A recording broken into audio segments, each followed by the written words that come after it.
Live from Fargo and serving you on TV, online, and on the go. This is Valley News Live at 5. NDSU's athletic director says we knew it was going to happen sometime. Matt Larson confirmed to Valley News Live that a student athlete has tested positive for coronavirus.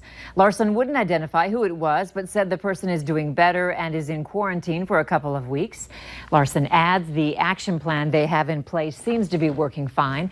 That included notifying others who may have come in contact with that individual. Your Valley News. Oh, here we go. That's what I was looking for. Look at that. Sunshine at this time of the night. Beautiful out there. How'd you take it away? Well, I'll sure try. Andrea, as we head into the evening, it's been a hot day, and that wind was just absurd throughout the morning hours and even into the midday. We had a gust peaking at 53 miles per hour in Fargo. And wind speeds like that dangerous, causing the toppling of some trees, and those branches can fall on things. Right now, things settling down a little bit out to the west. We're under 20 miles per hour out there. Still gusting over 30, though, from Fargo and points east. 90 sizzling degrees in Fargo, 83 Jamestown.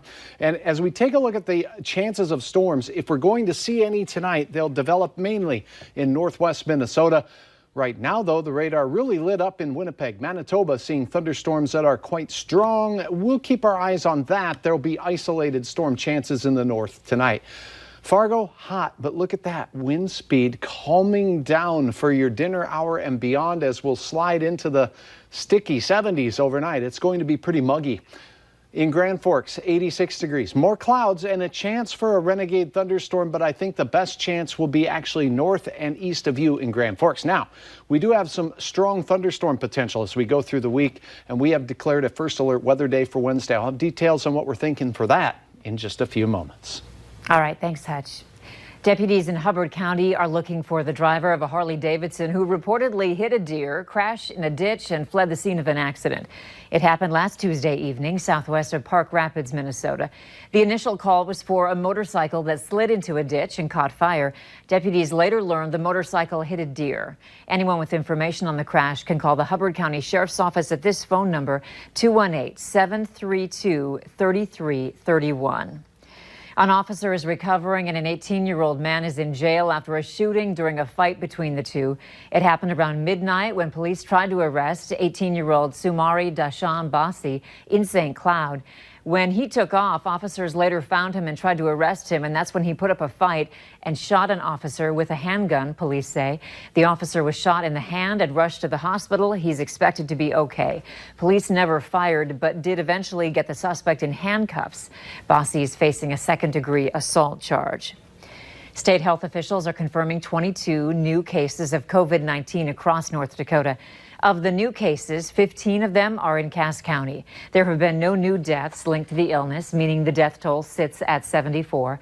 There are also currently 31 patients hospitalized for COVID-19, while 2,683 people are listed as recovered. There are now 344 active cases in the state. In Minnesota, the state health department is reporting 230 new cases of COVID-19, with 6 more deaths linked to the virus.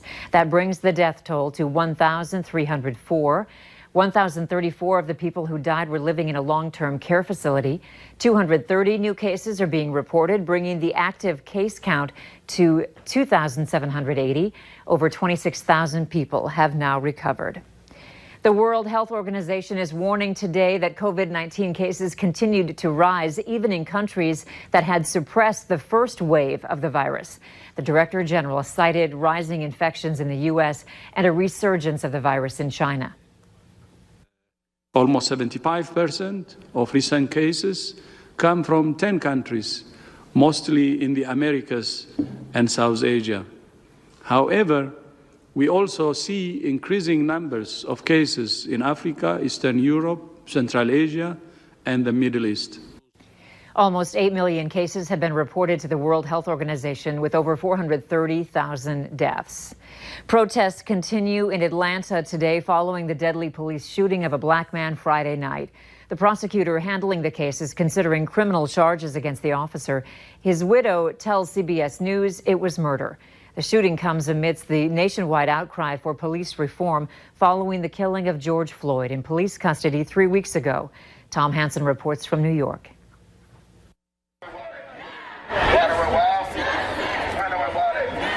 Protesters marched to Georgia's state capitol Monday following the fatal police shooting of a black man in Atlanta. We call on the police unions to stop preventing justice for these families. Body cam footage shows two officers trying to arrest 27-year-old Rayshard Brooks Friday night after he failed a field sobriety test. Put your hands behind your back for me. A struggle ensued. Brooks wrestled away one of the officer's tasers and ran. Officer Garrett Rolfe chased him. Brooks fired the taser. The officer fired his handgun, killing Brooks. At a news conference, his widow, surrounded by the couple's 4 children, asked to keep the protests peaceful. I can never get my husband back. I can never get my best friend. I can never tell my daughter, oh, he's coming to take you skating or swimming lessons. People ask, how could this have ended? Why did he resist? Why it could have ended there? Well, it also could have ended here. I can walk. My sister's house is right here. Rolfe has been fired, and Devin Brosnan, the officer who initially responded, has been placed on administrative duty. The incident sparked protests. Some people set fire to the Wendy's where it happened. The shooting comes as nationwide protests against police aggression and racial inequality show no signs of letting up 3 weeks after the death of George Floyd in Minneapolis. Money for school, not police. From Minnesota to New York, protesters took to the streets over the weekend. And in Seattle, people continued to pack a police-free zone, a roughly 6-block-wide area surrounding the city's abandoned East Precinct police station. Tom Hansen, CBS News, New York. Prosecutors in Georgia say they'll decide by midweek whether to criminally charge either police officer.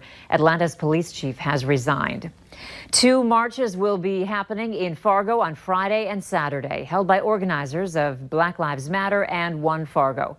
A Facebook post shows Friday's march starting at 9 a.m. at Island Park. It's being called the Juneteenth March for Justice. The events come after a peaceful rally was held at Island Park on Friday, June 5th.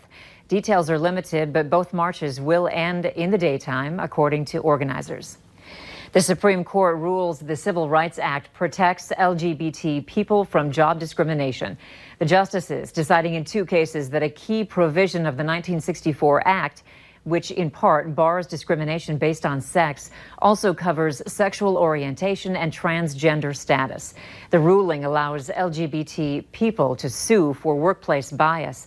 The court split 6-3 with Justices Samuel Alito, Brett Kavanaugh, and Clarence Thomas dissenting. Canada will extend its border closure with the U.S. past June 22nd. Prime Minister Justin Trudeau said today that he made the decision after discussing the issue with provincial leaders. The restrictions on non-essential travel were due to expire in a week. On Thursday night with the premiers, we had another good conversation around the border restrictions, particularly with the United States. And it is clear that there is broad consensus across the provinces that we need to continue to keep our current border measures in place. Canada has a little over 99,000 virus infections. North Dakota's airports saw an 86% drop in boardings in May. The total number of people flying in the state was 13,474, but the numbers were up from the previous month, which saw only 5,000 boardings. That was a 95% drop from normal averages. Officials say now that extra health precautions are happening, they hope to see the numbers rise. The Fargo-Moorhead Redhawks are expected to announce Chris Coast as the interim manager. Jim Bennett, who served as the bench boss last season, will not be returning. Coast played with the Redhawks from 1996 to 2000 before eventually getting signed by the Philadelphia Phillies organization and winning a World Series in 2008 with the team. Coast returned to the Redhawks as the hitting coach prior to the 2018 season and has served in the role since. We are expecting a press conference tomorrow with more details. Coast will be the 4th manager for the team in as many seasons. Doug Simonik was the manager for the club's first 22 seasons. The Redhawks will open play July 3rd in a 6-team, 3-city format announced by the American Association last week. Still ahead on Valley News Live at 5, predators are using the pandemic as a way to take advantage of children. And you don't see this every day. Your current temperature in Fargo at 90 degrees, warmer than in San Antonio, Texas, and Miami, Florida. Your forecast is hot and windy. We'll have details coming up right after this.